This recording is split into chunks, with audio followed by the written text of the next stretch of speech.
आज हमारे बीच में बाबा के अति विशेष रतन हमारे प्यारे आदरणीय कबीर भाई जी पधारे हैं।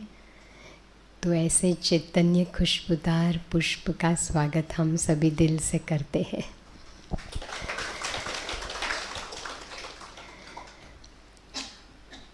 कबीर भाई ने बाबा के इस ईश्वरीय कार्य को बहुत कम समय में तीव्र गति से चारों ओर फैलाने का कार्य करने के आप विशेष इंस्ट्रूमेंट बने हैं।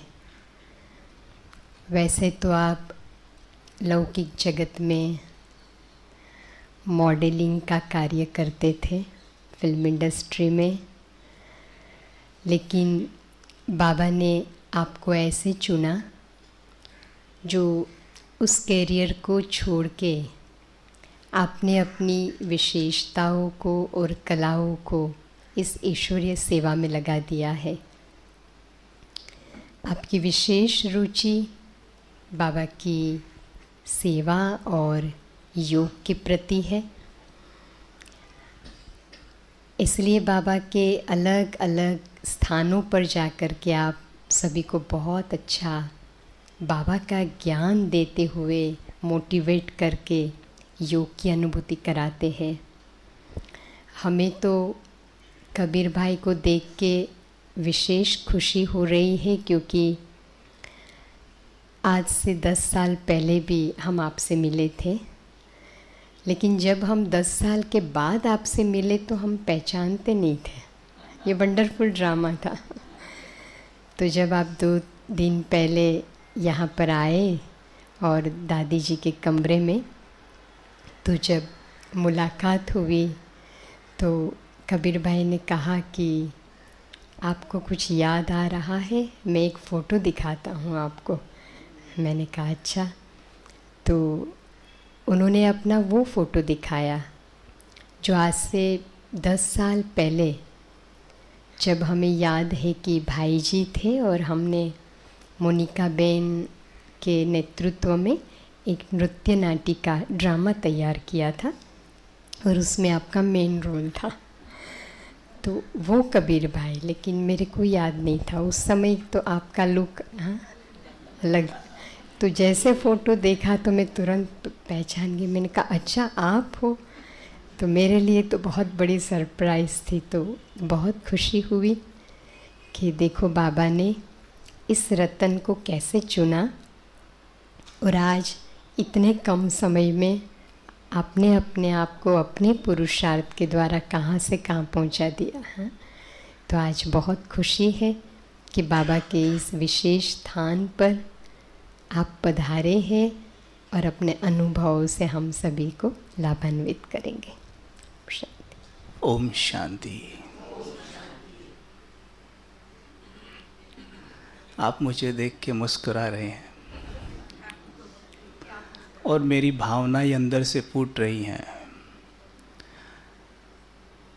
जैसे अभी दीदी जी बोल रहे थे, थोड़े से समय में जो भी कुछ बाबा करवा रहे हैं, तो इस दौरान कई सिटीज़ में जाना हुआ है, कई सेवा केंद्रों पर जाना हुआ। लेकिन मैं आपको सच बताता हूँ, जिस दिन से मैंने मुंबई में पाँव रखा है यहाँ, मैं उसी दिन से भावुक हूँ, बहुत भावुक। क्योंकि इस मिट्टी पर मैंने 2 तरह के जीवन जी लिए हैं। जैसे ही जब मुंबई में आए थे, जब 2009 में आए थे, 2009 में या 8 में आए थे, तो उस समय का जीवन मुंबई, तो क्योंकि एक छोटे से गांव से आए थे ना, बिल्कुल, तो मुंबई तो बहुत बड़ा शहर है। कहाँ नोएडा में एक छोटा सा एक छपरौली नाम का गांव है, जहाँ अब तक कुछ वर्षों पहले तक लाइट भी नहीं थी। तो जहाँ कच्चे घर थे उनमें हमारा बचपन तो बीता ही है। कहाँ मुंबई में आना तो चकाचौंध देखना, ढंग से बोल भी ना पाना, और फिर मेहनत करना बहुत, बाबा देखो उस वक्त मैं तो बाबा को नहीं जानता था, पर कराने वाला तो वही था ना, तो वो करा रहा था। तो जब से मैं यहाँ आया हूँ ना तो भावुक हूँ, और जैसे ही इस सेवा केंद्र पर आया हूँ, जब से यहाँ आया हूँ, तो मुझे ऐसा लग रहा है कि मैं मधुबन में हूँ। मुझे ऐसा लगता है कि जैसे मैं पांडव भवन में हूँ और मैं बाबा की संदली पर बैठा हूँ, जिस पर स्वयं ब्रह्मा बाबा दादियाँ बैठी हैं। राइट, ये मेरा सौभाग्य देखिए आप, कि कल तक मैं वहीं बैठता था पीछे, लोखंडवाला सेंटर की वहाँ पीछे एकदम, और आज बाबा मुझे अपनी संदली पे बिठा रहा है। मेरा सौभाग्य देखिए आप, तो मैं भावुक क्यों ना हो। तो मेरी समझ में नहीं आ रहा मैं आपसे क्या बातें करूं। बोलने को बहुत कुछ है, लेकिन भावनाओं का सागर अंदर से उमड़ रहा है। तो अगर ऐसा हो बीच में तो आप संभाल लिएगा, ठीक है? हाँ, वैसे कभी कभी होता है ऐसा, लेकिन यहाँ हो रहा है। आत्मा अपने भाग्य को सराह रही है अंदर ही अंदर। पता नहीं, ऐसा लग रहा है कि वतन में खड़ा हूँ, बाप दादा सामने हैं, दादियाँ भी सामने हैं, और पुष्पों की वर्षा हो रही है। ऐसी फीलिंग आ रही है। अनुभव सुनाने के लिए कहा है, थोड़ा सा सुनाता हूँ। हंसी भी आएगी तो हंसना, शायद इससे मुझे भी थोड़ा लाभ होगा, मैं भी नॉर्मल हो जाऊंगा। क्या होता है, जब कोर्स हो गया था अभी वहाँ पे ना नीलम दीदी को सुनाया था, बहुत हंसे क्या ये सुनाओ, ये अभी क्लास में हुई थी, ये सुनाओ ज़रा, अभी यहाँ पे भी सुना देता हूँ। 15 दिन हो गए थे ज्ञान में।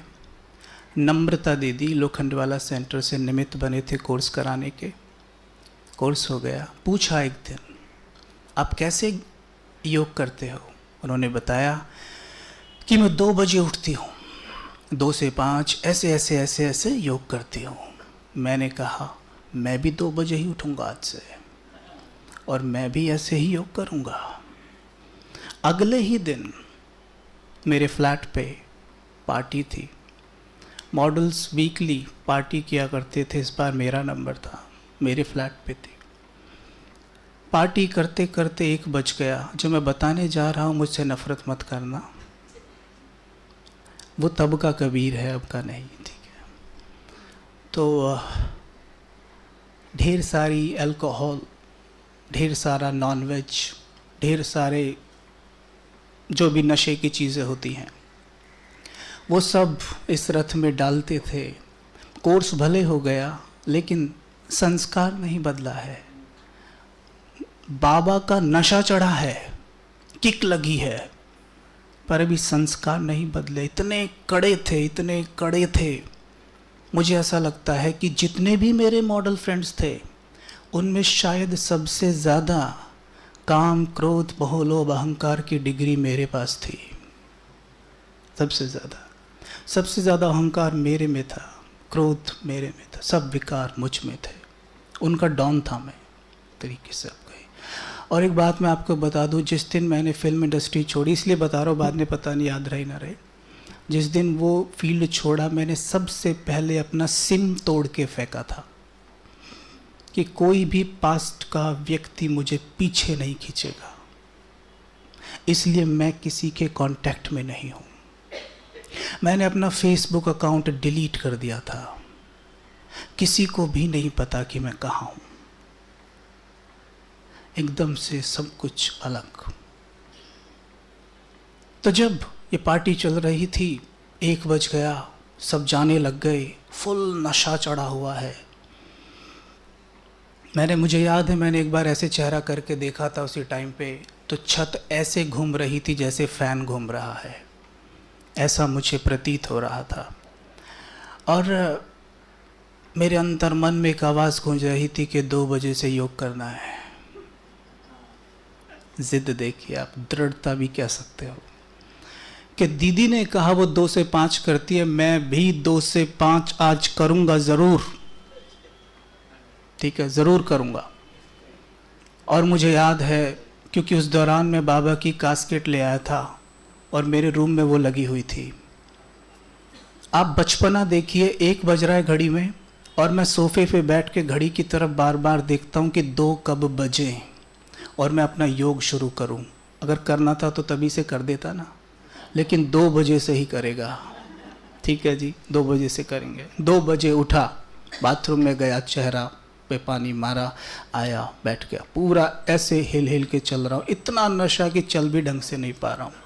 आके बैठ गया, बेड पर बैठा, बाबा की कास्केट देख रहा हूँ, लाइट की तरफ देख रहा हूँ, एकाग्र बैठा, हिल रहा हूँ और अंदर से इतना घबराया हुआ, इतना डरा हुआ कि पूछो मत आप, बहुत ज़्यादा डरा हुआ। शायद कभी मैं इतना नहीं डरा हूँगा अपने जीवन में, पहले भी कम डरता था, अब तो बिल्कुल नहीं, लेकिन उस दिन बहुत ज़्यादा डरा हुआ था, इतना डरा हुआ कि पूछो मत बस आप। शायद अंदर का रावण आज राम से डर रहा था। तो मैं उस कास्केट की तरफ देखूं, बैठा बैठा, और मेरे अंतर मन में एक आवाज़ गूंजे, छोड़ दे, ये सब छोड़ दे, जो खाता पीता है ना ये सब छोड़ दे।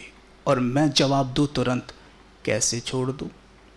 अगर छोड़ दूं तो मेरी मॉडलिंग का क्या होगा, मेरी तो बॉडी ख़राब हो जाएगी। 20 तरह की चीज़ें मेरे मन में उठें। फिर आवाज़ आई ज़ोर से, छोड़ दे। मैंने कहा कैसे छोड़ दूं? मेरे और बाबा के बीच में चल रहा है, या कहे राम और रावण के बीच में ये हो रहा है। नहीं, छोड़ दे। और मैं डर भी रहा हूँ कि आज तेरा गर्दन पे चलेगी ज़रूर, मैं इतना डर रहा हूँ। छोड़ दे, नहीं, चल रहा है। बारिश का मौसम था, तेज हवा चल रही थी, एकदम से जोर से खिड़की खुली, धड़ाम, और बाबा की कास्केट एकदम नीचे पड़ी, जाके धड़ाम गिर गई। और मैं बेड से कूद के नीचे, धड़ाम, और कूदते ही मैंने बोला, छोड़ दिया, छोड़ दिया, छोड़ दिया, आज से छोड़ दिया। आप यकीन मानिए, उस दिन से मैंने उन चीज़ों को नहीं छुआ, कभी नहीं छुआ, कभी नहीं छुआ। ये बाबा ने किया, छुड़वाया, है ना। ये एक उदाहरण जो मुझे याद रहता है। और दूसरी बार ऐसा हुआ जब मुझे ज्ञान में चलते हुए 2 महीने हो गए। तो 2 महीने जब हो गए तो मैंने प्लान कर लिया था कि मुझे अपना जीवन कैसे चलाना है।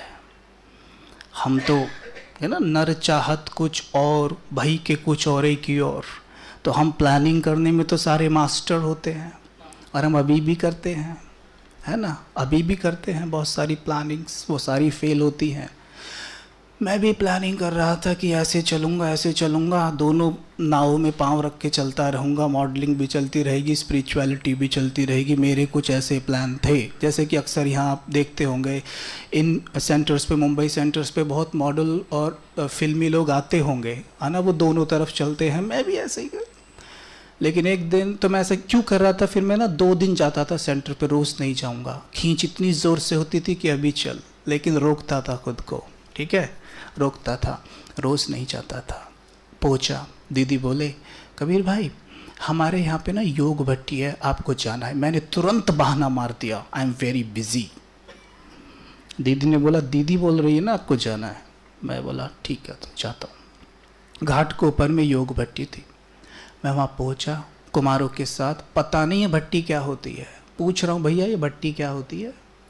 तो कहते हैं, अरे भट्टी वो क्या है ना, अभी 10 बजे से, रात्रि के 10 बजे से सवेरे 4 बजे तक लगातार योग में बैठेंगे। मैंने बोला, है 10 से 4? भैया मैं तो आधे घंटे से ज़्यादा नहीं बैठ सकता। कहते कोई बात नहीं, आप ऊपर जाके सो जाना। अब मैं सोऊं भी कैसे, प्रॉब्लम एक बहुत बड़ी थी। इन कुमारों ने क्या किया था, लोखंडवाला के जो कुमार थे, इन्होंने मुझे ऊपर ले जाके वहाँ भूत प्रेतों की कहानियाँ सुना दी थी। अब मैं ऊपर डर रहा हूँ बैठा बैठा कि भाई ऊपर ये तो ऐसा, मैंने आपको बताया उन दिनों में ज़्यादा डरता था। अब मैं डर रहा हूँ, अरे यहाँ कैसे सोऊंगा मैं, हैं तो सो भी नहीं सकता। ये सब बाबा की प्लानिंग थी कि इसको सुना दो, ये सोएगा भी नहीं, वहीं बैठा रहेगा। अच्छा जी, बैठ गए भट्टी में जाके। 10 बजे 10:30 हो गई, बैठे हम भी सीधे सबकी तरह। 11 बज गए, बैठे हैं। 11:30 हो गए, बैठे हैं। अब क्या हुआ, नींद का झटका आने लग गया। फिर खींच के बैठूं कि ये क्या कहेंगे, सो रहा है। फिर आवाज़ आई, उसमें ना छत में स्पीकर लगे थे, इसमें भी लगे हैं ऐसे ही। ऊपर से आवाज़ आई, मुझे उस वक्त ऐसा प्रतीत हुआ जैसे कि आकाशवाणी हो रही है। बिल्कुल बिल्कुल ऐसे लगा आकाशवाणी हुई है। आवाज़ थी, उन्होंने बाप दादा की ड्रिल चलाई थी। तब तक तो म्यूज़िक और कमेंट्री से युग चल रहा था, अब बाप दादा की ड्रिल चलाई थी। और मैं बिल्कुल वैसे ही बोलना चाहूँगा, अगर आपकी परमिशन हो तो मैं ऐसे बैठा था, मैंने ऐसे किया हूँ। ऊपर से आवाज़ आई, अच्छा तो बाप कहते हैं 1 सेकंड में अशरीरी हो सकते हो। मैंने कहा हो गया, 1 सेकंड में ही हो गया। जैसी सुनी वो आवाज़, पता नहीं भाई नींद कहाँ गई, होश उड़ गए। ऐसे लगा कि जैसे धरती खिसक गई हो नीचे से। भगवान की आवाज़ है ये तो। मेरे अंतर्मन में तुरंत उत्तर दिया, ये आवाज़ तो बहुत ही शक्तिशाली है, ऐसी आवाज़ मैंने कभी नहीं सुनी है।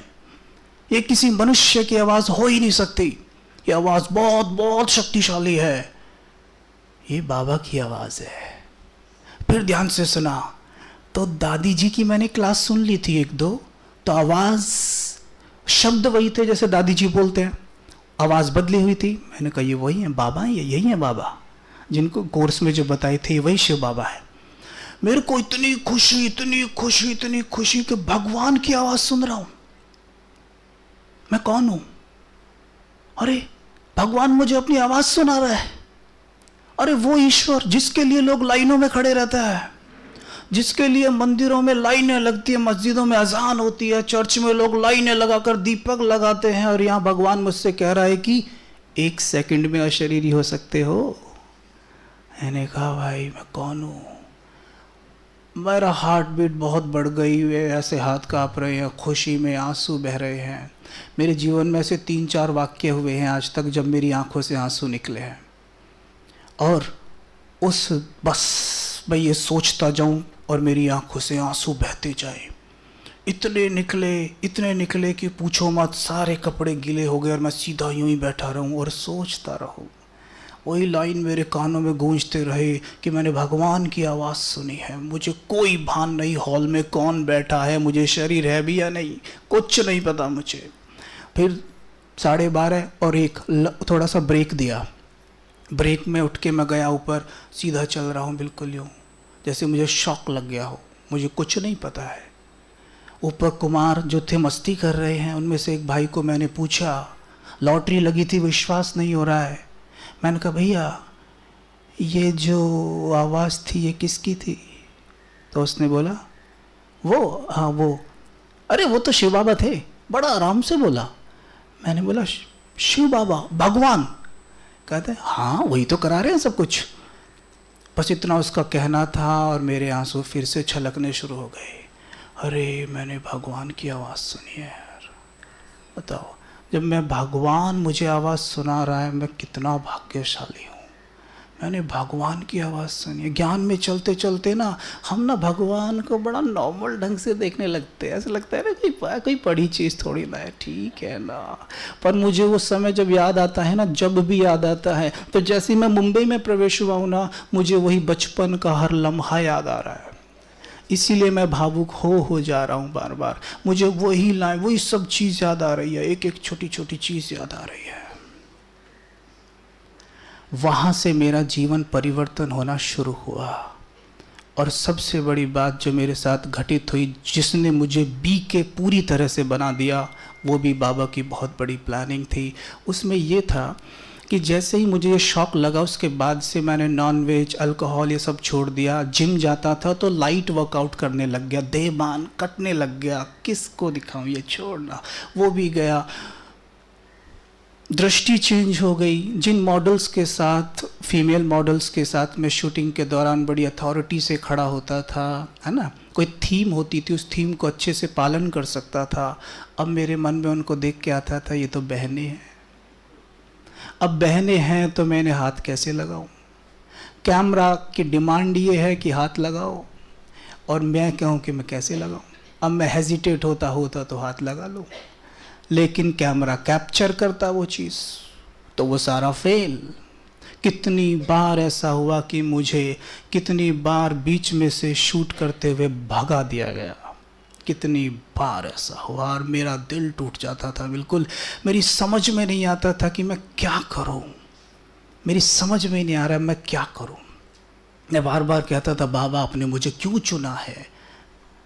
मैं ऐसे चल रहा है, जेब में पैसे ख़त्म होते जा रहे हैं, मॉडल्स के पास सेविंग होती नहीं है, बहुत अय्याश होते हैं, बस उड़ाना जानते हैं, कोई भी नहीं थी सेविंग, और शूट्स भी छिनने लग गए, पैसा जेब में कुछ नहीं, घर से ज्ञान में कोई था नहीं जब, अब तो सभी ज्ञान में, पूरी फैमिली ज्ञान में है, कोई भी ज्ञान में नहीं था। किसको क्या बताऊँ? क्या तो बाबा बनने गया मुंबई? हाँ, क्या बोलूँ भाई, मेरे को पैसे दो, मेरे पास पैसे नहीं है, वो क्या मुझे पैसे देंगे? दे देंगे चलो, लेकिन बातें कितनी सुनाएंगे? हिम्मत ना हो कहने की, और सबसे बड़ी बात किसी से भी, फ्रेंड से भी मांगने की हिम्मत ना हो। क्यों ऐसा क्यों हो रहा था ये मेरे साथ? इसलिए हो रहा था कि विकारों के वश मैंने बहुत विकर्म किए थे, ये उनकी मुझे सजाएं मिल रही थी उस वक्त, और मैंने उन्हें, यकीन मानिए मुझे हिम्मत दी गई, खुशी खुशी स्वीकार किया। मैंने फैसला किया मैं किसी से कुछ नहीं मांगूंगा, जो करेगा बाबा ही करेगा, अगर उसे मेरी मदद करनी है तो वो खुद भेजेगा, मैं किसी से कुछ नहीं बोलूँगा। अब ऐसा हुआ तो रूम में कुछ भी नहीं खाने को नहीं तो क्या करें? एक दिन प्रोटीन का एक डब्बा था मेरे पास, उसमें से एक चम्मच लेके खा लेता था। एक दिन बीता, 2 दिन बीते, 3 दिन बीते, 4 दिन बीते, 4 दिन हो गए, कुछ नहीं खाया है, पानी और वो प्रोटीन की एक चम्मच जिससे मैं जीवित हूँ थोड़ा थोड़ा। चौथे दिन मुझे याद है कि एक बी के भाई मेरे पास आए थे, उन्होंने मुझसे बोला कबीर भाई ओम शांति, बड़े एक्साइटमेंट में। उनका ओम शांति, बोले तबीयत ख़राब है क्या? मैंने कहा हाँ थोड़ी है। अच्छा कोई बात नहीं, मैं बाबा से योग लूँगा, आप ठीक हो जाओगे। मैं हाँ। तो कहते कबीर भाई सुनो मेरे पास ना 2 पास है। मैंने कहा के पास है आपके पास? वो भी नए भाई थे और हमारी फील्ड से थे, तो धारणाओं में, भोजन में बहुत ज़्यादा पक्के नहीं थे, बाकी प्याज लहसुन वगैरह छोड़ चुके थे। तो कहते मेरे पास 2 पास है। किस चीज़ के? एस्कॉन मंदिर के, चलो भोजन करके आते हैं, बहुत अच्छा भोजन होता है वहाँ का भी, अपने यहाँ की तरह पवित्र होता है। तो मैंने कहा, मन में तो लड्डू सा फूटा। फिर मैंने कहा एकदम, देखो ये मैं नहीं था कहने वाला, अगर मेरी पावर होती ना मैं चला जाता। मेरे मुख से पता क्या आवाज़ निकली कि नहीं, हम तो देवता हैं, हम भक्तों का कैसे खा सकते हैं। मैंने तुरंत ऐसा बोला कि हम भक्तों का कैसे खा सकते हैं, और वो भाई कहने लग गया है आप ठीक कह रहे हैं, वैसे मैं भी नहीं जाता हूँ, और वो भी नहीं गया। अब ये दिन बीतते जा रहे हैं, और इस दौरान पता क्या हो रहा है, एक चीज़ और हो रही है। लोखंडवाला सेंटर से कनेक्टेड एक गीता पाठशाला थी, उस गीता पाठशाला में ना रोज़ हमें कोर्स कराने की सेवा मिली हुई थी, राइट, सेवा मिली हुई थी, और हम बड़े चाव से उस सेवा के निमित्त थे, करते थे, बहुत अच्छा लगता था, हमें उससे उन्नति लग रही थी अपनी।